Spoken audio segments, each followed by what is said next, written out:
letter E in Chinese is pronounced as uh. It sounds very similar to the sound from service, but try not to make the R sound in it. So for letter E, as long as you don't read it as E sound, then that's good. So,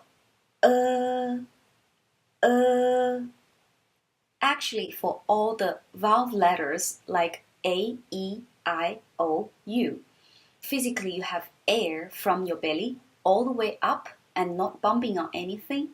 And all you need to do is to move your muscle of your mouth to shape the sound. So, ah, wo, so the air smoothly out. So the word up here is called 饿. 饿. 饿 in Chinese means hungry. So in daily life, we love to say 饿死了, to say starving.